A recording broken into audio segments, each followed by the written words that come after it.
Morning, everyone.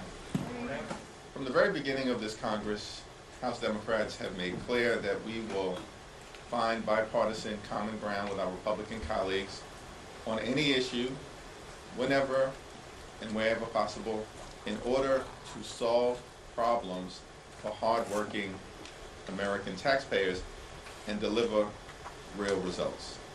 That's exactly what we have done repeatedly in order to make a difference in the lives of the American people. For the balance of this Congress, over the next few months, extreme MAGA Republicans have a choice.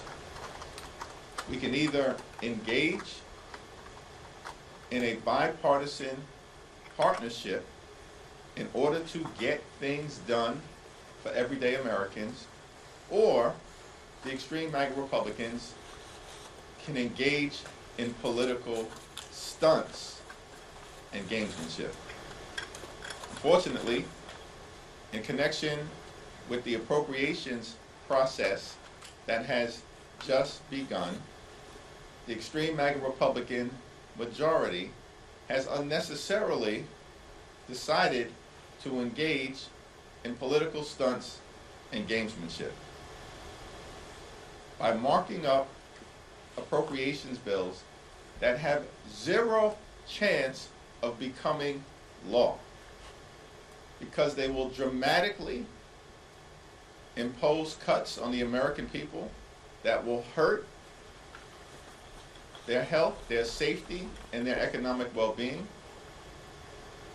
And extreme MAGA Republicans, in connection with the sham appropriations process that they have decided to initiate, are trying to jam right-wing policy changes down the throats of the American people, including stripping away reproductive freedom from military women, attacking the LGBTQ plus community, trying to eliminate programs that promote diversity, equity, and inclusion, and engaging in other unnecessary and extreme efforts that are all dead on arrival. What are we doing it for? We agreed in May of last year to a top line spending number of 1681. That's the number that was connected to the Bipartisan Fiscal Responsibility Act and our effort to avoid a catastrophic default on our nation's debt that would have crashed the economy. An agreement is an agreement is an agreement. The only thing, at the end of the day, that any of us have in this Congress is our word. There was an agreement. Top line spending number is 1681. That's the number. Nothing short of that will we ever agree to. Which means that the extreme MAGA Republicans who understand that dynamic, because we've repeatedly made it clear, are trying to shut down the government and hurt the American people in advance of the November election. Questions?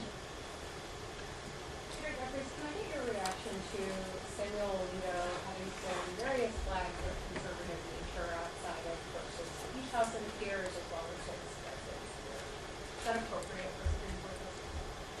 Totally inappropriate. Samuel Alito and Clarence Thomas are totally out of control. These individuals continue to detonate the credibility of the United States Supreme Court. In the case of Samuel Alito, he definitively needs to recuse himself from any matter pending before the United States Supreme Court that has to do with the January 6th violent insurrection. He should have no part of it. Part of the problem that we confront is that the Supreme Court has chosen to conduct itself as if the judiciary is above the law. In America, no one is above the law. That includes the Supreme Court, that includes Samuel Alito, and that includes Clarence Thomas. If the Supreme Court does not get its act under control, you can be confident that Democrats in the House of Representatives, partnering with Democrats in the United States Senate, will act the first opportunity we have to engage in thorough oversight and the consideration of imposing an ethical code of conduct on Supreme Court justices. The House Farm Bill is coming to committee today, and there's pressure on some frontline Democrats to support it, even though Democratic leadership has said it's Draconian cuts. I'm just curious what you think that vote will look like later today.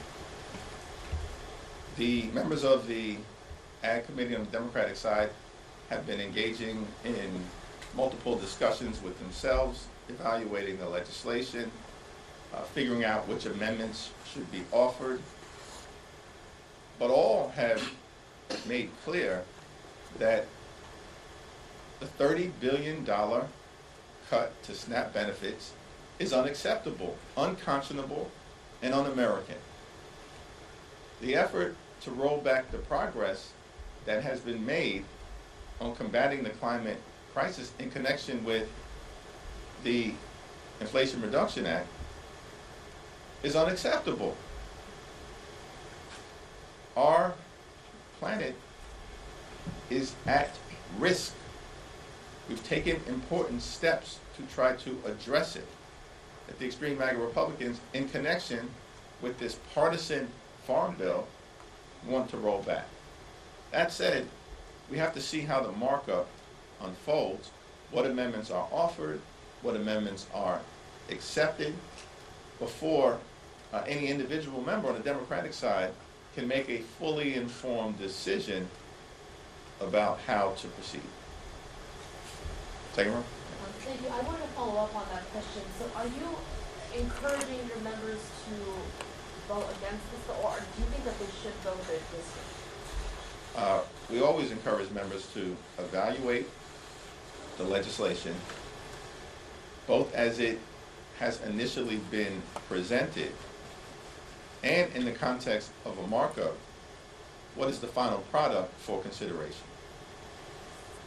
There are ongoing conversations that have taken place, driven by the Ag Committee Democrats, that has been thorough and thoughtful and engaging. And so we'll just have to see the outcome of the markup. It's hard for me to understand why any Republican would vote to cut nutritional benefits to children and veterans in such a draconian way. But that is what is being proposed by House Republicans. And so let's see what happens at the end of the markup.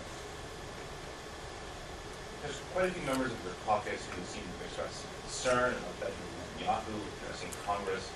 Is that something you think should happen?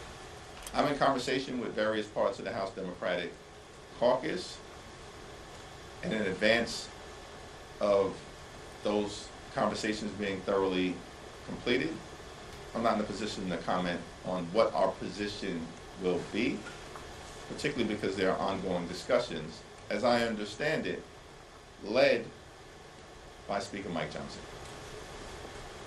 To that end, can you characterize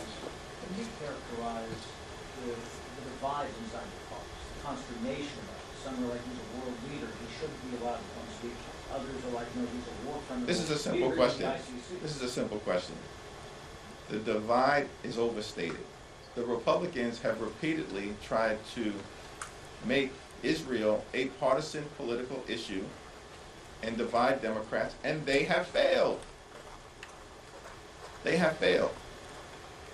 By the way, the majority of House Republicans voted against sending $3.3 billion in security assistance to Israel in March of this year.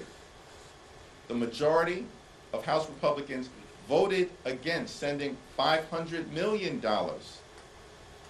in assistance to Israel for defensive systems, including, but not limited to, Iron Dome, Arrow, and David Sling. That's the Republican position. In connection with that same legislation, the overwhelming majority of Democrats voted to support Israel's security needs. Republicans are spinning the block, and they've done it for years, trying to divide Democrats when, as it relates to any of our Democratic allies, including Israel, including Ukraine, and including Taiwan, these should be nonpartisan issues that are evaluated solely through the needs of America's national security But your interests. members have spoken out against Netanyahu. I mean, you have Alexander Ocasio-Cortez saying this would not bring down the temperature. I mean, there are divides there. I understand what you're saying about the Republicans, but there are divides. Here's our view. Unity is different than unanimity. Unanimity occurs when you are part of a cult. And when you are part of a cult, it doesn't matter how outrageous, outlandish, and un-American the directive or position may be. When the cult leader says jump, you say how high. Or show up at the courthouse all wearing the same red tie uniform. Unity is different than unanimity. We remain unified around the perspective that we're going to continue to put people over politics, solve problems for hardworking American taxpayers, get things done, and deliver real results, while at the same time pushing back against the extreme MAGA Republicans. There is no one who can reasonably look at the 118th Congress, ask a question about being divided and disunified, and direct that at House Democrats. Are you kidding me? We're the ones who have held together repeatedly to get things done for the American people, including as it relates to avoiding a catastrophic default on our debt, passing the National Defense Authorization Act, sticking together to successfully win a discharge petition on disaster assistance, consistently avoid government shutdowns, make sure we reached a spending agreement that provides for the needs of the American people, and push back against the pro-Putin Republicans led by Marjorie Taylor Greene, who wanted to destroy freedom and democracy throughout the world in the context of defunding the Ukrainian war effort. Can anyone reasonably take the position based on that record of delivery for the American people across the ideological spectrum in the House Democratic Caucus that Republican efforts to divide us has had any modicum of success? Of course not. Of course not. They should be embarrassed by the futility of what they have tried to do. While at the same time, the ongoing GOP civil war is raging. House Democrats had to save the extreme MAGA Republicans from Marjorie Taylor Greene because they can't control her. They can't control her. And so, it's nothing but puppies and rainbows on the House Democratic Caucus side. Thank you, Mr. Leader. So yesterday was the first oversight hearing since last week's spectacle with Congresswoman Crockett and AOC and Marjorie Taylor Greene. I wanted to get your thoughts on that particular hearing, and I also wanted to get your thoughts on the fact that, Congresswoman Crockett trademark the phrase used against Marjorie Taylor Greene, and they sell merchandise. Do you think that that's an appropriate way to use what happened in last week's hearing? Well, I have no comment on that one way or the other, because as I understand it, that's taking place on the non-governmental campaign side, and Congresswoman Crockett is certainly in a position to make decisions as to what is the best way for her to conduct her campaign activity. Marjorie Taylor Greene is a pro-Putin, propaganda-spewing performance artist. She has no desire to get things done for the American people in the United States Congress. And the Republicans have no capacity to get her under control. And so the events of last week speak for themselves. Our conduct this Congress as House Democrats, consistently finding bipartisan consensus to save Republicans from themselves in order to deliver real results for the American people, also speaks for itself. Speaking of Ukraine, should Ukraine be allowed to strike across the border in order to protect Kharkiv? And on a procedural note, why did you guys challenge the taking down of the words from the governor yesterday?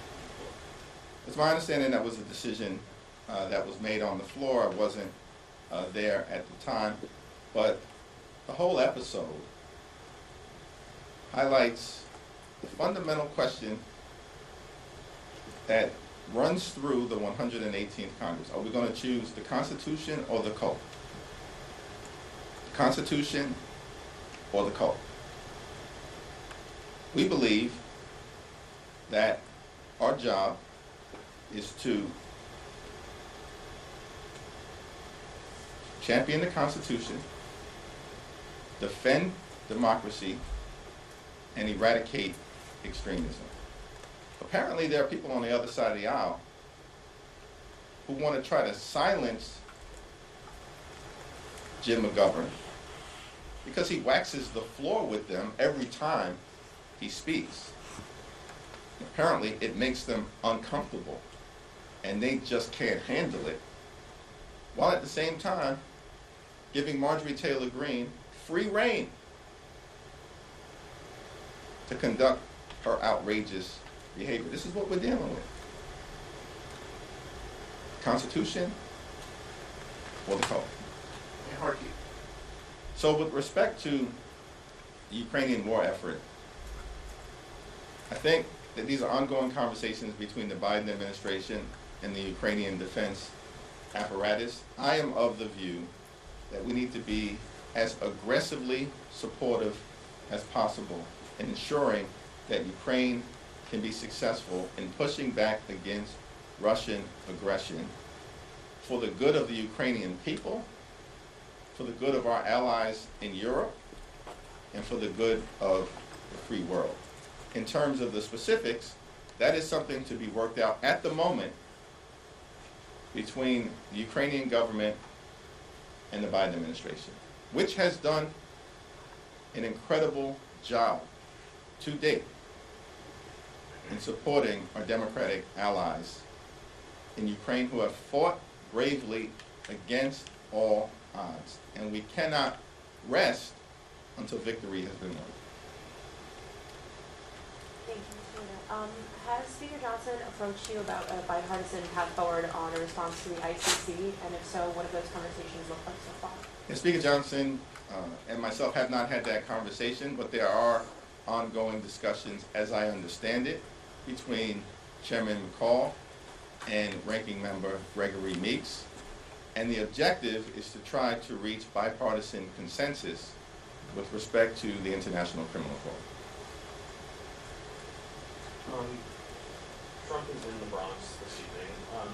You spoke earlier about you agreed about getting things done, Democrats getting things done. I'm just curious why you believe then that some of the polling suggests that Black Americans, Latino Americans, their support for Biden is lagging compared to Well, it's going to be important for the Biden administration and Democrats in the House and the Senate to continue to make the case to communities of color specifically, but to all parts of America certainly, that the Biden track record has produced real results that have made a difference in the lives of the American people, including but not limited to saving the economy from a once-in-a-century pandemic,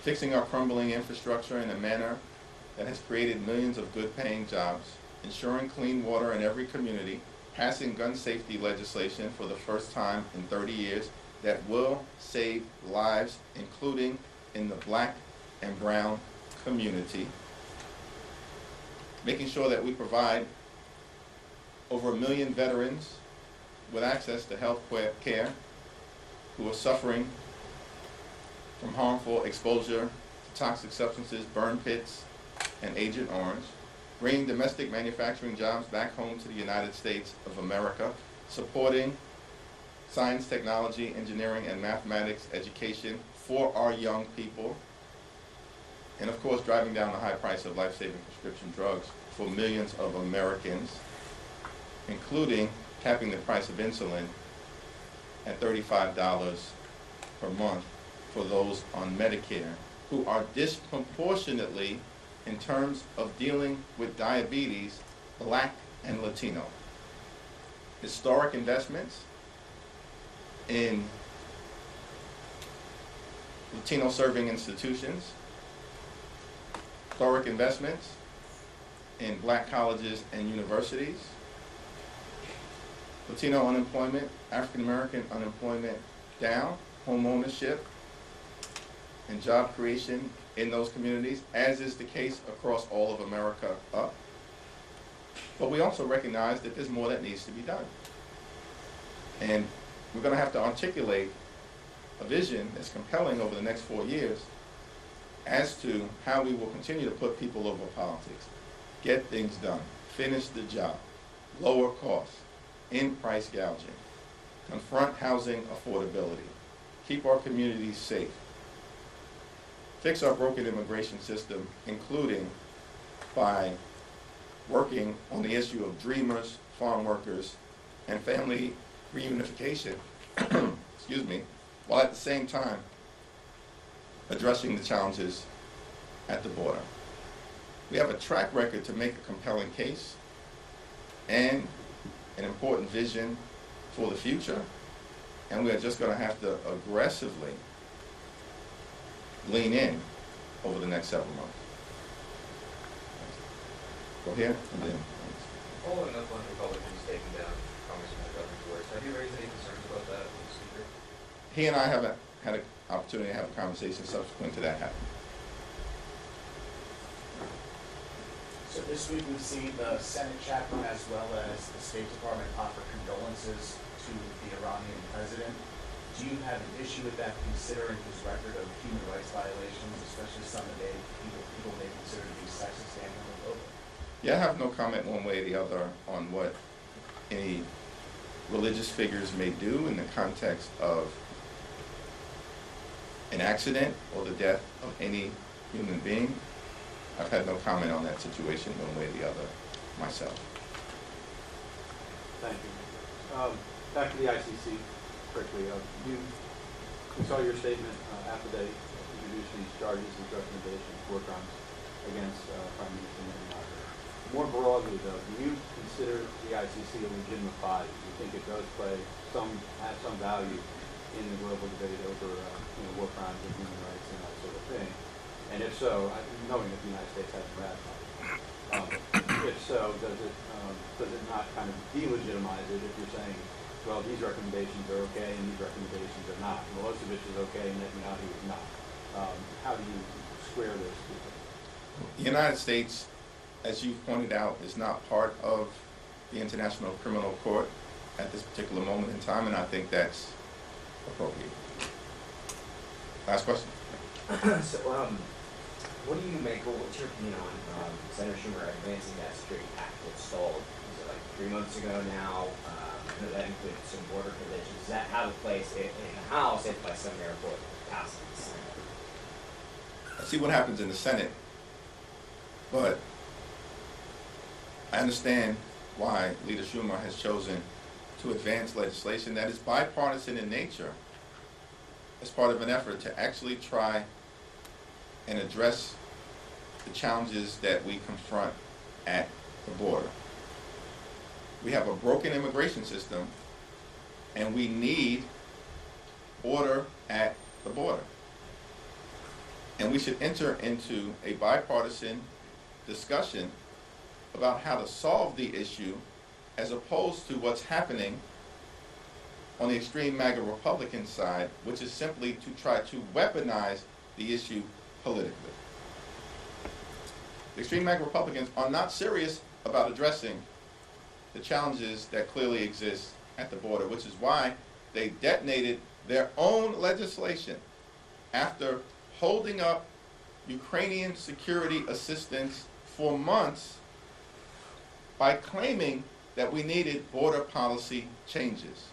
And once the border policy changes were agreed upon, they walked away from legislation designed to meet the challenges at the border because they were ordered by their puppet master to do that thing. Walk away from their own bipartisan legislation that they insisted upon for months, because Republicans are not interested in solving problems. They simply want to weaponize issues and divide America while engaging in political stunts because they think it will help them politically in November. Democrats are going to continue to be reasonable, responsible, and results-oriented. We need more common sense and less chaos in Washington, D.C. Unfortunately, the Republicans appear as though they want to continue to lean in to chaos, dysfunction, and extremism. And if that keeps up, I think they will pay a price in November. Thank you. Thank you. Just steering him upside down. I had promised never to do a Nancy Pelosi and stop and turn. She's making it very difficult.